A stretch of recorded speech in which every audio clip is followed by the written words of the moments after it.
In akcija! Pozdravljeni nazaj na Džungljem kanalu, moje ime je Ian in ti gledaš Dolg jezik.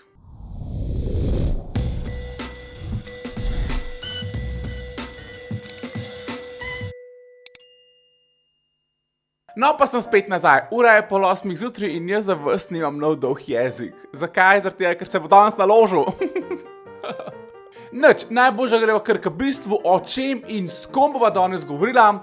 Mogoče se spomnite, da je MrBeast eden izmed največjih, oziroma če se ne motim, je še celo največji YouTuber na svetu, je objavil video, kjer je povabil tekmovalce iz čisto vseh držav sveta. Se pravi, iz vsake države na svetu je prišel en tekmovalec tekmovati. In eden izmed njih je bil tudi Slovenec, verjela pa ne. Tudi mi smo država. Vse skupaj morda za nas ne bi bilo toliko zanimivo, če ne bi Slovenec na koncu prišel na drugo mesto. Ja, čisto vsi so o tem pisali, govorili, komentarji, članki, TikTok, Instagram, cel svet je o tem govoril. Danes bomo tega skrivnostnega Slovenca tudi spoznali. MrBeast je YouTuber, ki, če se ne motim, je lansko leto postal najbolj subscriben YouTuber na svetu in tako prevzel prvo mesto PewDiePieja. Zanimivo je pa tudi to, da njegovi videi v enem dnevu dobijo več kot 60-70 milijonov ogledov. To so take številke, ki si jih mi sploh ne predstavljamo. Takoj, ko je tale video ven prišel, takoj, ko smo videli, koliko je bil dober in karizmatičen Slovenec, smo tako si imeli željo tega Slovenca tudi najdeti. In moram vam povedati, da na začetku par dni Slovenija sploh ni točno vedela, kdo je on bil. Priti do njegovih podatkov je bilo malo težje, kot smo se vsi skupaj predstavljali, zaradi tega, ker družbenih omrežij sploh nima. No, potem pa se je ugotovilo, da je to Slovenec Mat Pesel, ki že več kot 15 let živi in dela v Ameriki. Med letoma 2003 in 2007 je bil poveljnik pehotnega voda aktiven v Slovenski vojski. Disclaimer, žal tale intervju ne bo tak, kot je ponavadi, zaradi tega, ker smo mi itak imeli spet tehnične težave pri temu intervjuju, tako da se ga na koncu skoraj nič ni slišal. Ker sem vse skupaj edital, sem probal ene izseke obdržati, tako da to bom tudi noter vrgel, ampak nič skrbi, bom vse skupaj nekako obnovil jaz in povedal ta najbolj zanimive informacije. Kako se je vse skupaj začelo? Ko je MrBeast iskal tekmovalce, je bil pogoj to, da je bil človek rojen v tisti državi, zaradi tega, ker je Mat meni povedal, da so imeli na voljo še enega Slovenca, ki dela v Ameriki, ampak da žal na koncu on ni prišel v poštev, ker se ni rodil v Sloveniji. In sem rekel, prav, mogoče le bom šel, mogoče bom videl, mogoče ne bom. Imeli smo casting direktor, je potem nas poklical, smo imeli intervjuje z njim. Tako da ni bilo nujno, a si bil noter, nisi bil, ne? Ampak meni so rekli, lej, sploh nobenega nismo našli iz Slovenije, ki bi bil v bližini, ne? In so bili pred tem, da bi pripeljali nekoga iz Slovenije. Ne? A veš, koliko je bilo na videu pokazano na začetku, da so vse ljudi pripeljali, vse, da se da niso, ne? Okrog 15-20 so jih, ne? Kako sploh priti v MrBeast video? Mogoče vas to veliko ljudi zanima. MrBeast ima svojo stran na Discordu, Okay. in se lahko vsak prijavi, ki hoče, ne? In iščejo ljudi ves čas. In če si mogoče opazil na mojem Redditu, ki sem tudi dal gor, iščejo zdaj spet ljudi iz vseh teh držav. Ko so snemali video, je vse skupaj trajalo 5 dni. Povedal mi je tudi, da edine zahteve, ki so jih imeli na snemanju, je to, da snemalnega območja ne smejo zapustiti. Se pravi, tam, ko je MrBeast kupil tisti poligon, tisti stadion, tisto zemljo, tistega območja niso smeli zapustiti. Lahko so bili na telefonih, niso smeli piti alkohola in pa niso se smeli Big Shocker drogirati. Ampak vse je bilo plačano, ne? Se pravi, od prevoza do hrane, do spanja, spali smo v študentskih domovih, ECU se reče. Jaz sem bil tam 5 dni in je bilo vse poštiman v nulo. Koliko prej se je pa to snemalo? 15. junij.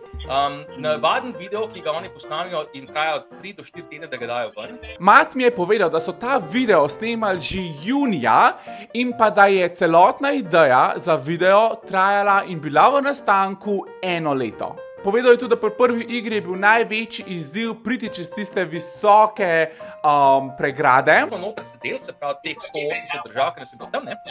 Smo se vsi pred sabo malo spoznali, čakali ogromno 4-5 ure, verjetno, ne?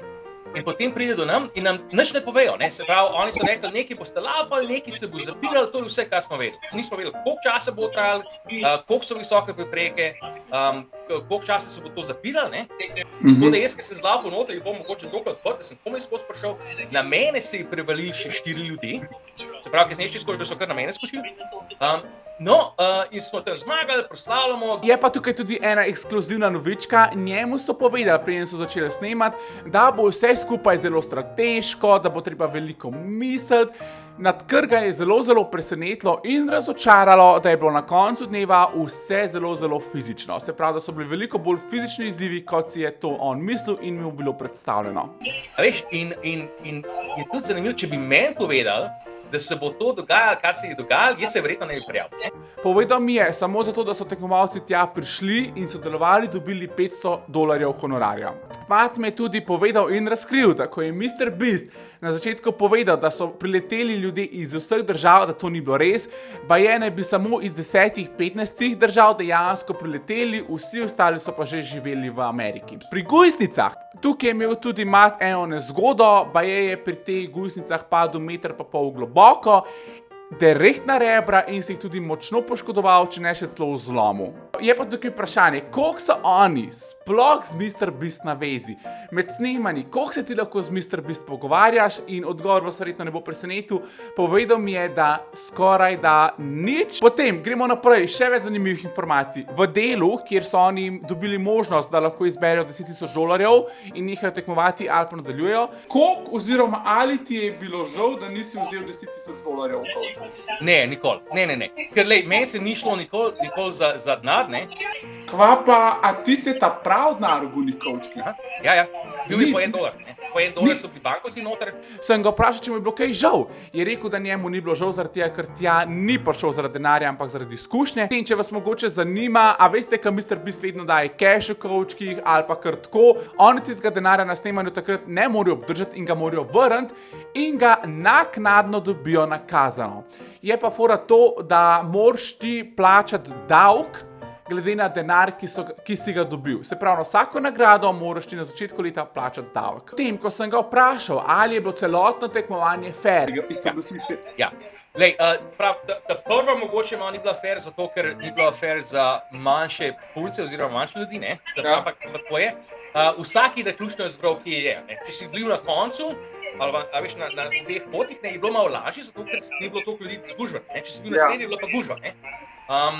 Vse ostalo, kar se tiče, je pa čisto odvisno od tega. Ekipe smo se sami izbirali, lokostrelstvo, par ljudi na lokostrelstvu sploh ni znal držati boka in si mi pomagal. Recimo ekip z Monaka, pa je izgledal, da je ful dobro delo. Jaz sem z njim vadil in sem mu pokazal, sem nadal lok in sem pokazal, kako se drži, kako se to ne. In je ful dobro postrelil. Kar se tiče tega, ja, sabljanje, fuzbal, to je pa potem čist tek. Ja. Ali so lahko obdržali medalje, koliko denarja je dobil in še več, greva zdaj še to pogledat. Mat mi je povedal, da vse medalje, ki ste jih videli v videu, niso bile ta prave, da so bile plastične, predvsem je rekel, da diamant na tisti, mislim, da je na prvem mestu, je rekel, da je bila to čista plastika, in pa, da so jim na koncu dali možnost, ali želite denarno nagrado, ali želite obdržati medaljo. Takrat je rekel, da so itak vsi rekli, da bojo prevzeli denarno nagrado in da jim bojo medalje vrnili. Koliko denarja je dobil Mat za drugo mesto? Koliko denarja je dobil Slovenec za drugo mesto? Zdaj, točnega števila mi ni želel povedati, je pa rekel, da je tretje mesto dobil $10,000, prvo mesto smo videli, da je dobil $250,000, je pa rekel, da je dobil več kot pa $10,000, tako da ne vem, 15-20? Ok, in smo prišli do konca še enega dolgega jezika. Za na konc pa ne pozabiti lajkati tale video, ne pozabiti deliti ta video s svojim friendom, z vsemi tistimi, ki so res veliki fani Mr. Beasta, da ne bojo zamudili vseh teh ekskluzivnih informacij, ki ste jih slišali tukaj na dolgem jeziku. Tako da, to je to za danes, ne pozabiti še pogledati mojega Instagrama in mi tam slediti, pa se vidva naslednjič. Čau, čau!